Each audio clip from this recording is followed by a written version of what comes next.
Good afternoon, and thank you for joining us today for Connect and Share, our monthly lunchtime webinar series. My name is Lisa Osemacher, and I'm the Communications and Training Specialist here at CEDM. The Connect and Share lunchtime webinar series happens monthly on a variety of topics related to community economic development. You do not have to participate in the live webinar to have access to those that have passed. All webinars are free and available to CEDM members on demand by going to cedm.info/training. With that, I'm pleased to announce our speakers for today. Whitney Skeans is the Customer Assistance Manager with Consumers Energy, and Tom Page is the Executive Director with Michigan 211, and they're here to talk to us about the home heating tax credit and other utility savings initiatives. Welcome, Whitney and Tom. Thank you very much for all of the folks out there that have taken an interest in this very important program. Consumers Energy's promise to Michigan is to care for communities where we live and where we provide services. And I wanted just to begin today by sharing with you some basic information about some of the challenges of our customers to afford energy. And with that, you'll see the second slide there, Lisa. So we serve approximately 400,000 income-qualified customers. And when I say income-qualified, I'm referring to customers that are at or below 150% of the federal poverty level. For a family of four, that's approximately $36,000 a year. And the 400,000 represents about 15% of our residential customer base. And you can see in the map there that there's a concentration of poverty, not specifically in where you may assume urban areas. There's a lot of poverty in Northwest Michigan, Middle Michigan, Northeast. You can see those darker orange counties are very high need areas. So we are making every effort to connect the customers that are struggling with resources and also with state and local agencies to provide whatever assistance is available. The process of seeking assistance is still quite complex, and that is why we rely and appreciate very, very much the service of 211, who is in touch with local agencies and is aware of what the programs are providing and during the times of year that they're available. Approximately each year, about 200,000, so half of the qualified customer base is receiving some form of energy assistance, and approximately 130,000, depending upon time of year, will enroll in one or the other income-qualified payment arrangements with Consumers Energy. You may be familiar with those. One of them is the Winter Protection Program, which is mandated through state law, and the other is the year-round shut-off protection program.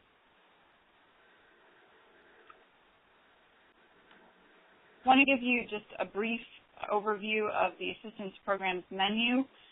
We have a list here of company-managed programs as a reference shut-off protection. We do offer protection for a military, also for those that have medical emergencies, and then our standard budget plan, which is for customers that would like to have a levelized amount each month.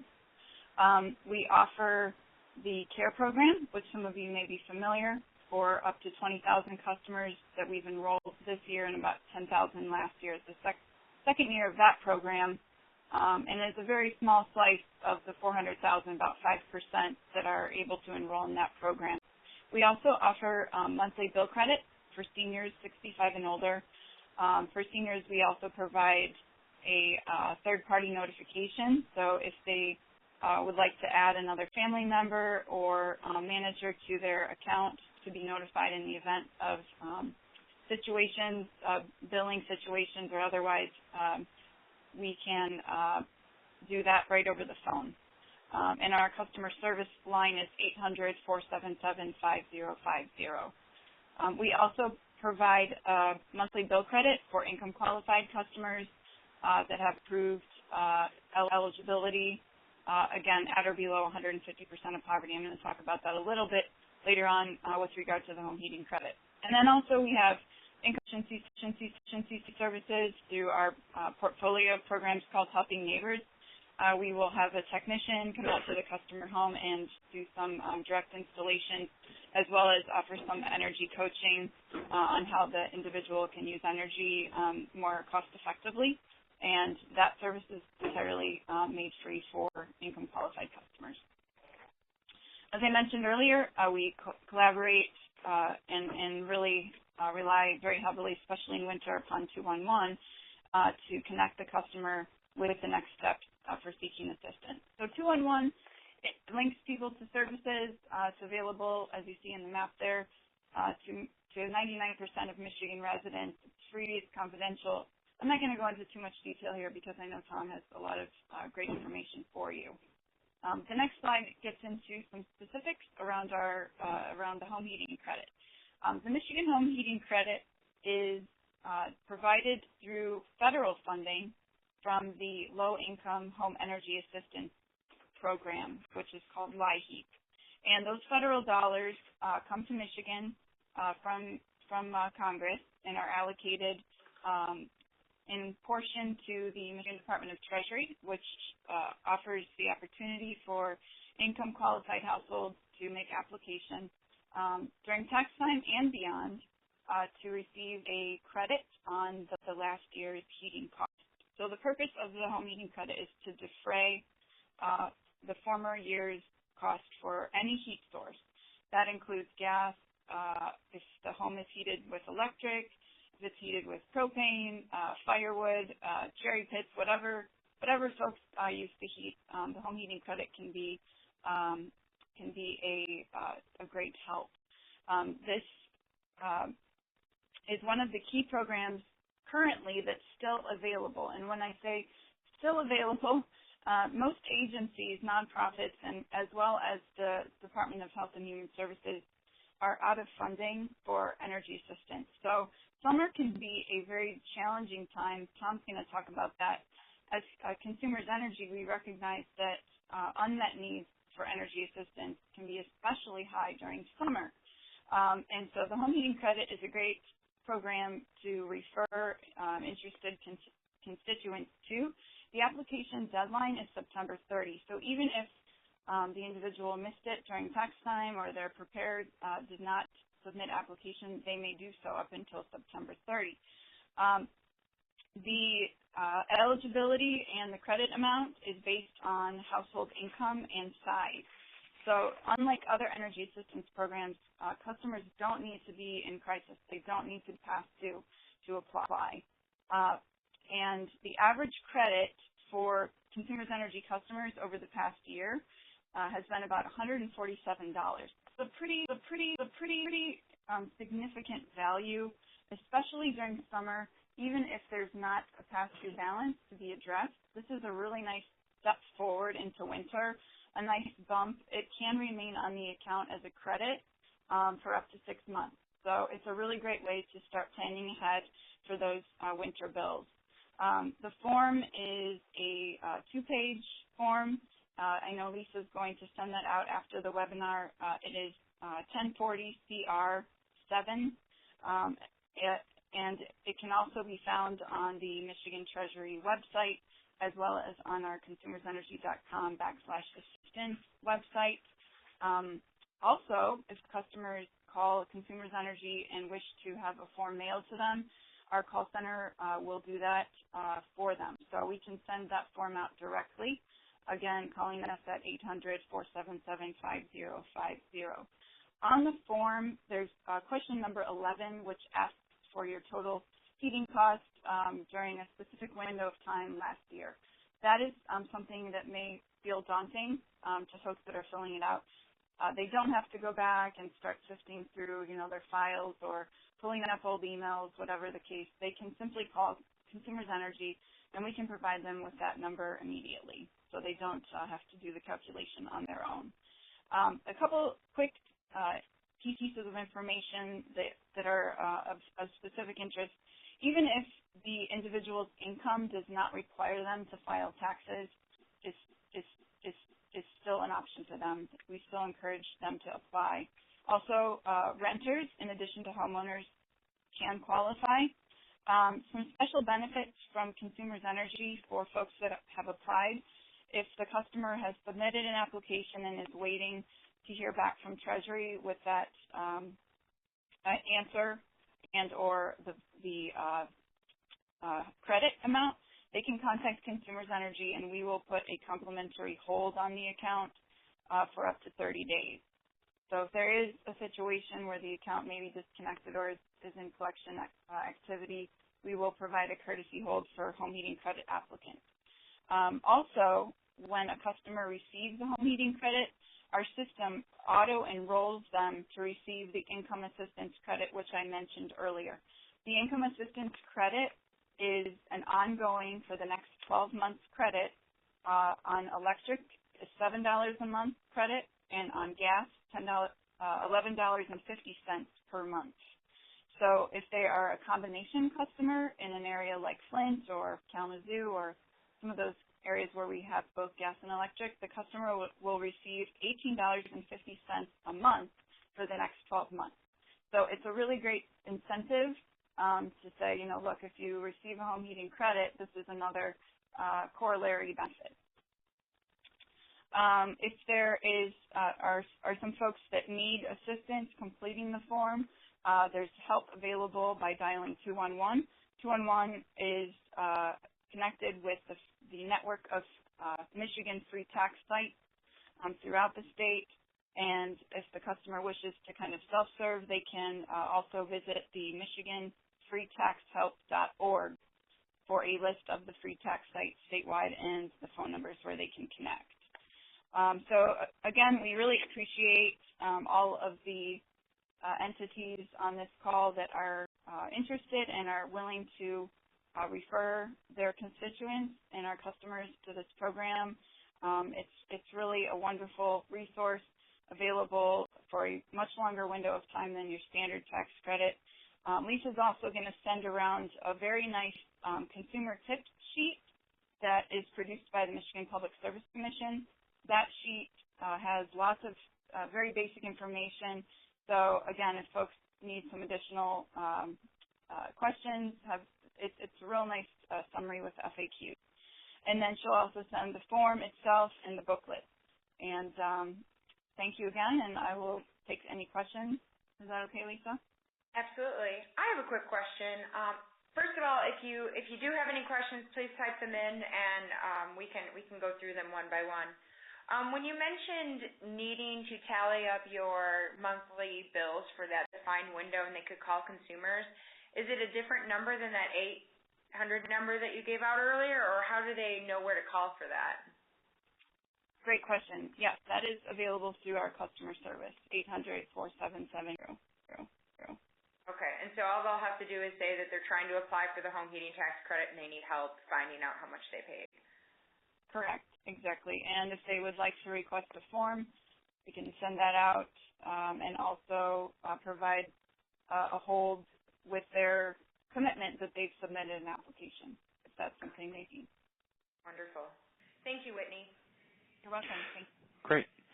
Well, thanks. Whitney gave a nice overview of the home heating credit and the assistance that's available in addition to that from Consumers Energy. And most of the large regulated utilities like DTE and Sunco have similar types of support for their customers because in Michigan, all of us share customers that are, struggling, and there's some great work going on in conjunction with the Coalition to Keep Michigan Warm that's done a fantastic job of coordinating information and ensuring that we're working together to build a safety net for these vulnerable families.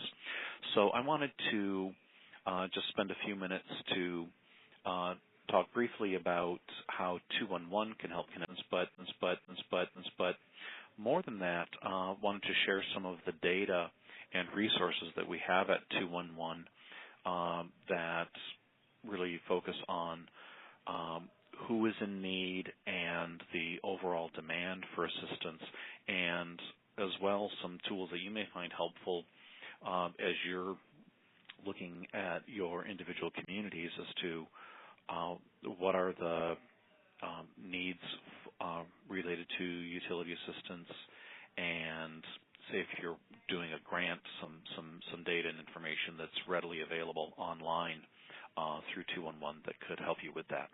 So the first thing is the Michigan 211 website, my211.org, is available 24/7 and can connect people with over 30,000 programs and services across Michigan, and that can help with everything from utilities to food, housing. There's a lot of veterans resources, and so that's something that is available. And when you go to our site, if you click on the utilities assistance, we also have information on the home heating credit and a direct link to the state home heating credit information and application. So that's just another path that people can take to get to the resources that Whitney was describing. So I wanted to give you just a quick sense of who needs assistance in Michigan. And we're primarily focused today on the home heating credit, but there are a variety of other programs like the CARE program that Whitney described. The Michigan Energy Assistance Program has 13 different programs across the state that vary somewhat by provider or location, but all of those are available to help customers find a way to have a sustainable and stable assistance and access to utilities. So this first slide is from the United Way ALICE report. That stands for Asset Limited Income Constrained Employed. Basically, working families that are struggling, and for two adults and a child, they would actually need to be making $50,000 a year just to get by based on the typical costs for a household. And so if they have, an unexpected car repair or an extra severe winter where the utility bills are higher than expected, that can tip a family over into crisis. And so the home heating credit can help many of those families, but the other programs are there as well to support.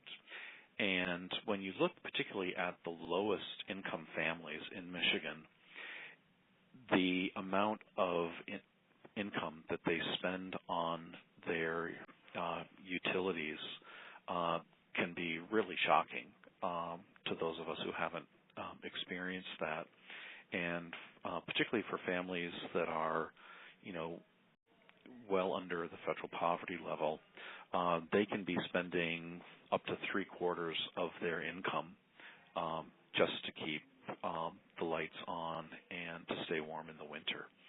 And so particularly for those families, the home heating credit can be a vital component of how they address their utility costs and keep their families safe and warm. So this next slide just kind of shows you, based on calls to 211 and the referrals that we're providing over the last 5 years, how much the demand for utility assistance has increased. And you can see that, over the last several years, we've begun to see a pretty significant increase. That's partially related, I think, to the overall reduction in federal funding for the LIHEAP program. That's the primary national a pot of funding to assist people with their heating costs. In 2011, Michigan received over $220 million a year for utility assistance, and today that's down to about $160 million. So over the last 5 years, we've seen about a 25% reduction in the funding that is available. And you can see that reflected particularly in the most recent numbers. So what has been really shocking, though, is with that reduction, how many callers to 211 are not able to find any assistance, and so they're really at high risk of shutoff. And this is where the home heating credit, the other programs that Whitney was describing, as well as the coordination by the partners in the coalition to keep Michigan warm, are really working in every way we can to address this unmet need and assure that there is assistance available. And so we're seeing, a similar experience that's kind of surprising that started to that the time of greatest unmet need isn't actually in the winter, but it comes over the summer when programs like like LIHEAP, the CARE program, and so forth are closed, so people can't enroll in them anymore, or they've run out of funding. And so there are very limited resources available in the summer. And you can see this really huge spike in the percentage of folks who can't find help, either from Salvation Army or THAW or True North, other agencies that can help provide utility assistance. State funding is typically not available. And so during these summer months in particular, the home heating credit can be an essential way for people to keep access to their utilities. And as Whitney was describing, Consumers Energy, as well as some of the other regulated utilities, do provide a courtesy hold. So say a family receives a notice in July that they're at risk of shutoff. When they apply for that home heating credit, that can buy them up to 30 days, which gets them much closer to October 1st, which is the traditional date when the new federal fiscal year begins, and basically all of the different utility assistance programs reset, and we begin a new energy season. So providing that critical bridge between the summer months and October 1, when the new fiscal year funding is available, is really essential, and the home heating credit is one of the best options, and often one of the only options that's available at that time. So that kind of gives the broad picture of the need. I wanted to shift now into sharing a new tool that 211 recently launched that you may find helpful in tracking the need for utility assistance, or at least using 211 as an indicator for how needs are developing and evolving in your community. So this 211counts.org website can give you information on all the different types of referrals that 211 provides, but in particular, you can, it's an interactive site, so you can click on the different categories like housing, food, shelter, utilities, and get more detailed information. So real quickly, I'm just going to run through on the utility side the kind of information that's available here. So you can see that it shows in the upper right corner a total count of the calls or referrals for utility assistance broken down by category.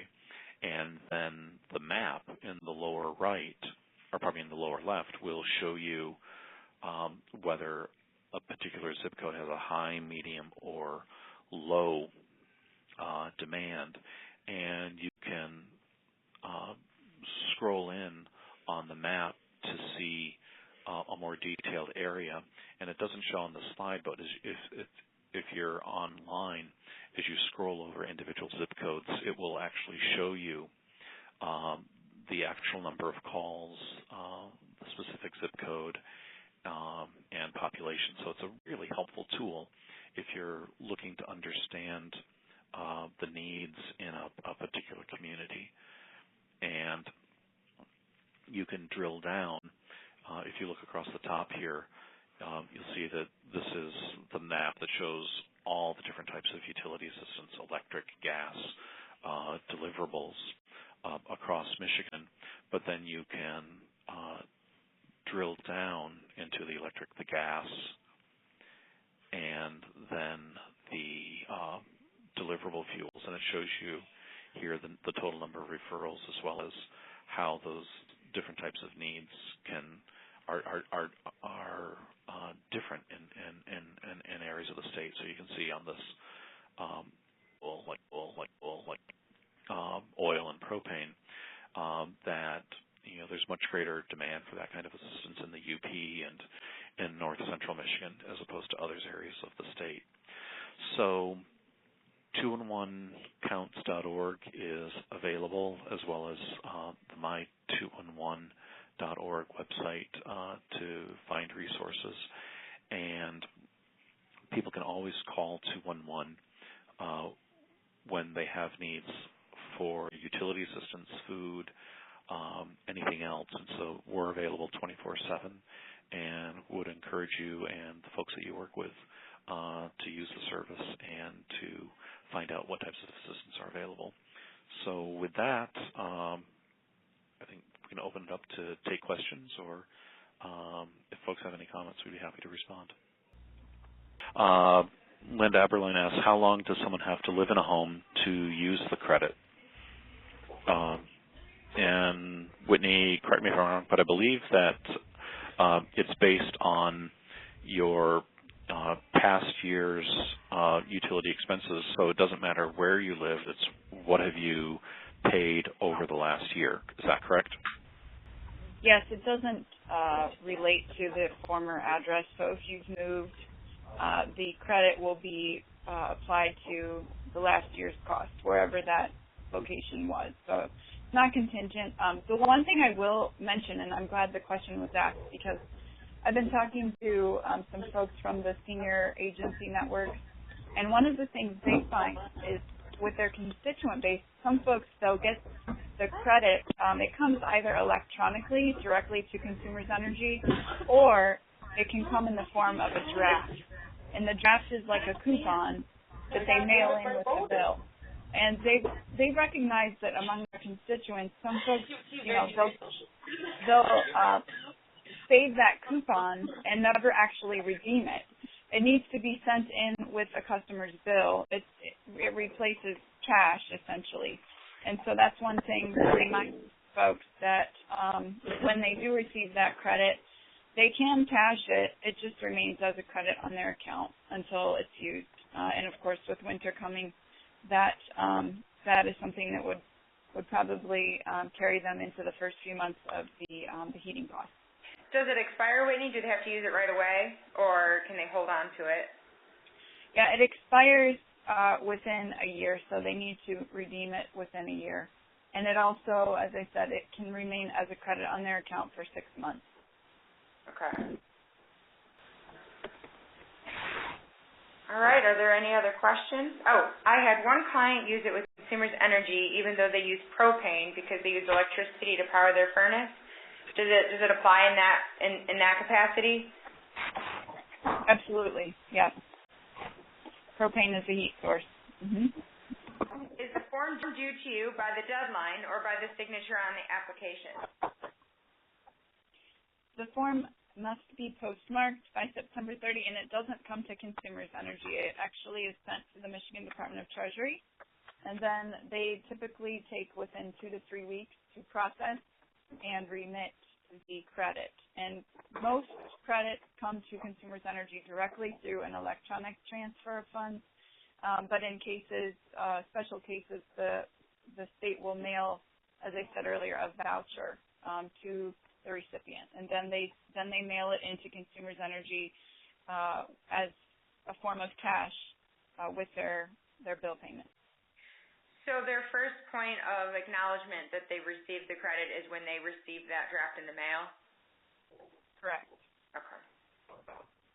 And is there a certain amount of time that if they haven't heard back that they receive a letter addressing it as such, or should they call somebody to find out? Do they call consumers, or do they call where they submit it? The Treasury will reply as to the status of the application within that 2 to 3 week window. So if it's not approved, if the individual is not eligible, they will send notice directly to the customer. Consumers Energy does not have that information when an application is in process. So we would recommend, holding tight, and if there were some lapse of time, to contact Treasury directly, and there is a phone number that was in my PowerPoint. Yeah. And I'd also remind folks, mentioned Consumers Energy and several of the larger utilities do provide a courtesy hold. So you want to make sure to let people know that when they send in their home heating credit application to the Treasury, that they also follow up with a call to their utility to let them know that they filed the home income credit, or the home heating credit. So if they are eligible for a courtesy hold, they get that, and then that gives them some comfort and reassurance that they don't have to worry about shut off while they're waiting for their application to be processed. If somebody submits an application and it's for some reason either incomplete or their numbers are wrong or something, are they given a chance to resubmit, or is it it's just sort of their loss? I believe it would be treated as any other tax form. So I am not certain of the process. Do you know, Tom? I don't know specifically, but I would believe that if the application is rejected for incomplete information, as long as it's before the September 30th deadline, they could reapply. And as Whitney was saying, if they're needing help with the information about their past year's heating expenses, that's something that Consumers Energy and most of the other utilities, if you call their customer service line, they can give you that the customer that information directly, so you don't have to dig around and try and find your own bills or estimate. They can give you accurate information to include in the application. Wonderful. Are there any other questions? I really appreciate you, Whitney and Tom, taking the time out of your day to explain this tax credit and other utility assistance tools to us a little bit more. This will be really helpful, I think, for people to take advantage of the program. This concludes another Connect and Share lunchtime webinar discussing topics that help you help your communities. You can access past recordings on the resources page of our website at cedum.info, but again, this one will be emailed directly to you. If you ever have any ideas for topics or suggestions for ways to connect you to resources that can help you, please feel free to contact me at lisa@cedum.info or at 517-485-3588. Thanks again, and have a wonderful day, and we will see you next time.